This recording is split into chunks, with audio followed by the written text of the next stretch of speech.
রাজধানীর বনশ্রীতে আবাসিক এলাকায় ডি ব্লকে নিজ বাসার সামনে রোববার রাতে এক স্বর্ণ ব্যবসায়ীকে গুলি করে এবং কুপিয়ে তার সঙ্গে থাকা স্বর্ণ টাকা ছিনিয়ে নেয় দুর্বৃত্তরা। এই ঘটনার ভিডিও সামাজিক যোগাযোগ মাধ্যমে ছড়িয়ে পড়ার পর রাজধানী সহ দেশের সার্বিক নিরাপত্তা পরিস্থিতি নিয়ে শুরু হয় আলোচনা সমালোচনা।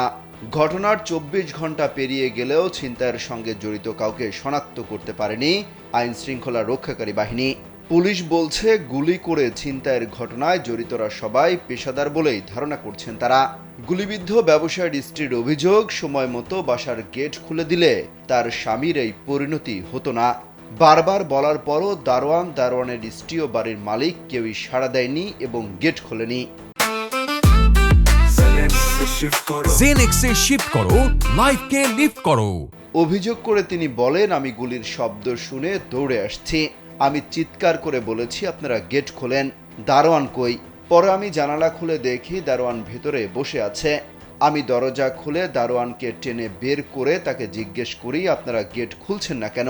চাবি কই? দারোয়ান তখন বলে, চাবি বাড়িওয়ালার কাছে। তখন আমি ৩ তলায় বাড়িওয়ালার কাছে যাই। দরজা ধাক্কা দিলে কেউ দরজা খোলেনি। পরে আবার নিচে নামি, দেখি আমার স্বামী গেটের বাইরে পড়ে আছে। পরে বাইরের লোকজন আমার স্বামীকে হাসপাতালে নিয়ে যাওয়ার পর বাড়ির মালিক গেট খোলেন।